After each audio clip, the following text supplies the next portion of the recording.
اهلا ومرحبا بكم اعزائي المشاهدين متابعين قناه جديريو سبورتس في كل مكان.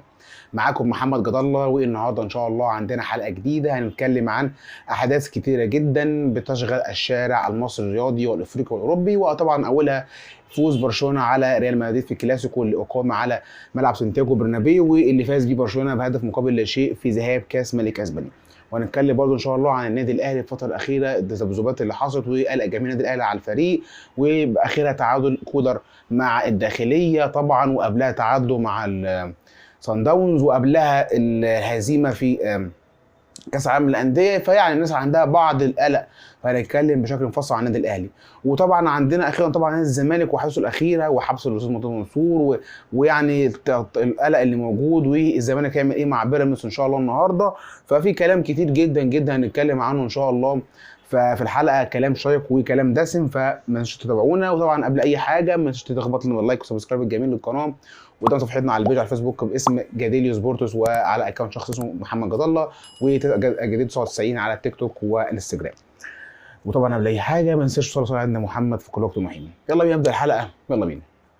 اذا كده خلينا نتكلم مع حضراتكم عن مباراه نادي ريال مدريد وبرشلونه، الكلاسيكو اللي انتهى بفوز برشلونه بهدف مقابل لا شيء.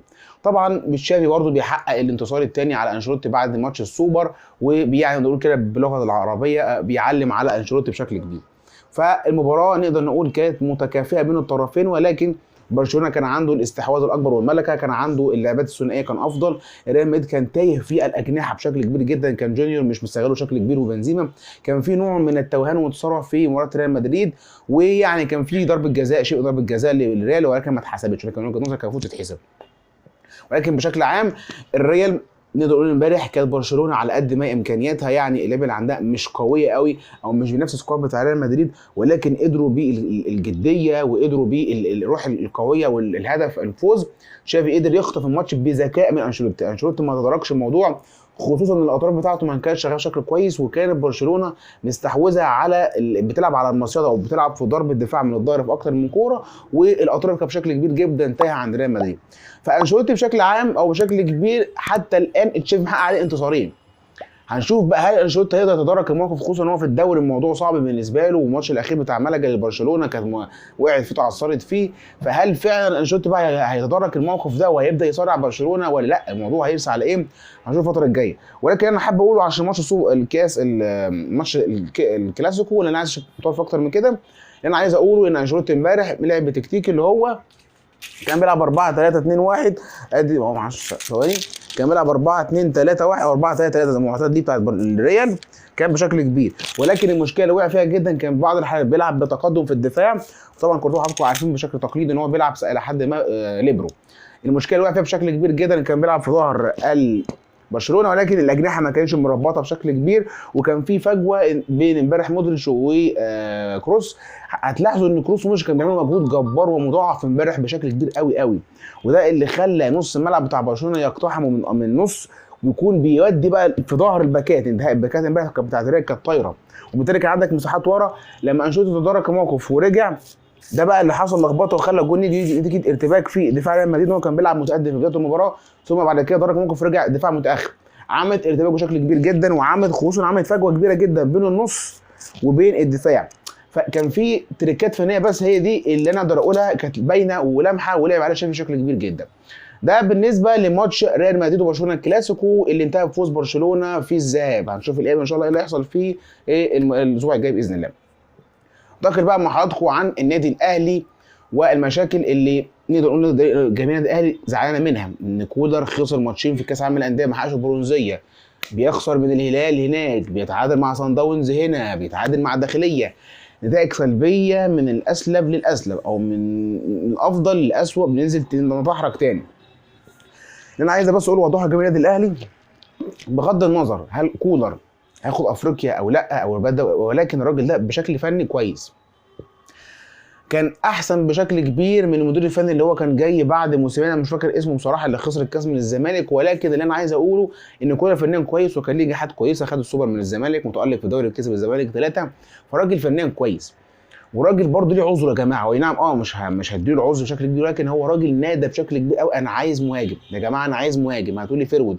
وراجل عمال قدام كل المحللين والناس، انا بجرب في تاو وبجرب في كهربا وبجرب في شريف، مش مقتنع. لدرجه ان هو كان في ماتش بتاع صن داونز لما نزل الشوط الثاني عمل تبديل، خلى الشريف جناح شمال وخلى كهربا مهاجم. يعني انت متخيل ان المدير الفني لاعب مهاجم صالح يلعبه جناح شمال ويحطه ولاعب جناح شمال اصلا كهربا او جناح يمين يلعبه كمهاجم وهمي؟ فالراجل خلاص انا مش مقتنع تماما بالعناصر اللي عنده. وشادي حسين مع انه كان متالق ولكن برضه الراجل له وجهه نظر فنيه فيه. ولكن كولر فنيا كويس يا جماعه، انا ما اقولكوش نصبر عليه لغايه ما يضيع افريقيا او الدوري، ولكن الراجل ده لو خسر افريقيا نصبر عليه الدوري كده كده وقناه بشكل كويس ويرجع لك الدوري تاني بعد ما كان ضايع منك بقاله سنتين.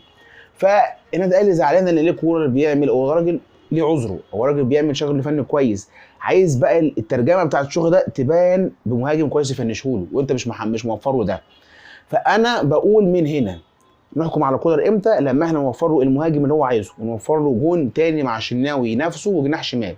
وفرت له الناس دي، ابدا حاسبه من منطلق النقطه دي، ما تحاسبوش بناس انت ما جبتهالوش زي نص ملعب. اي نعم هو ابدا الموافقه بالقندوسي وابدا الموافقه بمروان عطيه، ولكن هو كان عنده الهدف الاول والاساسي انه عايز مهاجم، وكان بيلمح انه عايز باك شمال بديل معلول وعايز حد مع الشناوي نفسه. فبالتالي انت ما تحققلوش دول تيجي تحاسبه لما انا اجي لك يا عم خطفت لك القندوس وجبت لك مروان عطيه من الزمالك ولعبه كويسه. لا ماشي، هو الراجل يعني انت ممكن تتغاضى عن دول وتجيب له مهاجم يبقى احسن له. فاللي انا عايز اطلع منه بالنقطه دي ان كولر وفر له انت مهاجم وحقق له اللعيبه اللي هو عايزها اللي هو مطالبها، وابدا من ساعتها بقى ابدا حاسبه. ما يجيش يا جماعه الراجل يكون طالب حاجات وبيحقق شغل فني كويس وبيتعب فنيا يجي مش لاقي حد يترجم له الشغل ده وفي الاخر يقول لك انت راجل المدير الفني مش كويس. ده الشق الثاني برضو اللعيبه عندها الى حد ما بعض الرعونه او بعض الاجهاد ما تعرفش الدنيا فيها ايه، ولكن في حاجه مش مظبوطه في اللعيبه. كنت محقق كاس الزمالك وطالع بتارجت حلو قوي الدوري وكسبان الزمالك 3 وطالع بباور كويس، ورحت كاس العالم نزلت بالباور ده تاني ودخلنا على افريقيا نزلنا بالباور تاني خساره ثم تعادل ثم تعادل في الدوري. في انحدار من كيرف عالي في الدوري قبل كاس العالم دي انحدار تاني في المستوى. فهنشوف الدنيا هتمشي على ايه، ولكن انا وضحت لكم موقف بشكل عام، وضحت لكم الرؤيه اللي المفروض ان النادي الاهلي تكون نظره بيها للكولر بحيث لما نيجي نوفر له البدائل اللي هو عايزها او الناس اللي هو عايزها نبقى احنا حاكمين عليه بشكل صحيح. ده الشق الاول بتاع النادي الاهلي. نخش على الزمالك والشق الثاني له جزء مهم جدا ويهم جماهير الزمالك، الوضع الحالي ايه للنادي. الوضع الحالي وفقا للجواب اللي بعته وزاره الشباب والرياضه نادي الزمالك ان لازم يتم اجراء انتخابات عاجله للنادي على مقعد الرئيس والنائب. والنادي الزمالك بيقول لك اللائحه بتاعتي لا احنا ممكن نعين احنا رئيس من غير ما نعمل جمعيه عموميه وهو يمسك النادي بشكل مؤقت لغايه ما رئيس النادي يرجع. الناس بتقول لا مش هيرجع نهائي، وده اللي مصر عليه وزاره الشباب والرياضه. النادي الزمالك يقول لك لا هو ممكن يرجع عادي طالما القضيه اللي اتحبس فيها مش مخله بالشرع.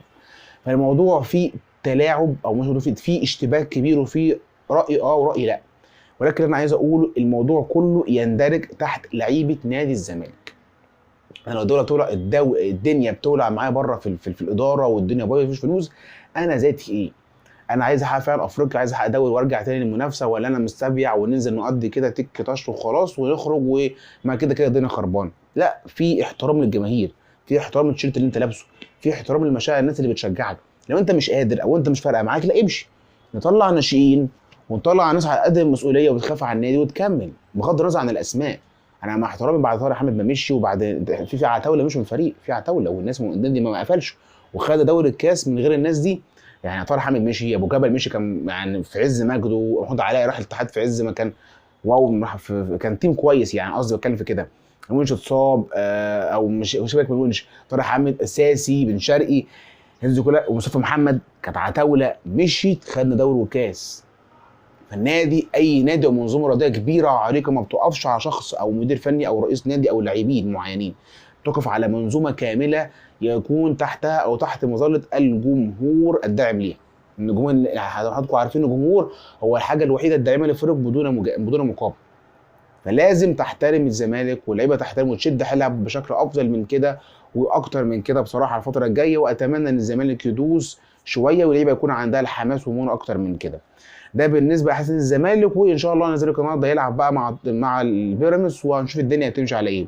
هل الزمالك هيكون اللعيبه بقى هتثبت نفسها ان احنا قد مسؤوليه، ولا الموضوع يكون بالنسبه لهم عادي كده وتقضيه واجب وخلاص واسمه من كده بياخد فلوس؟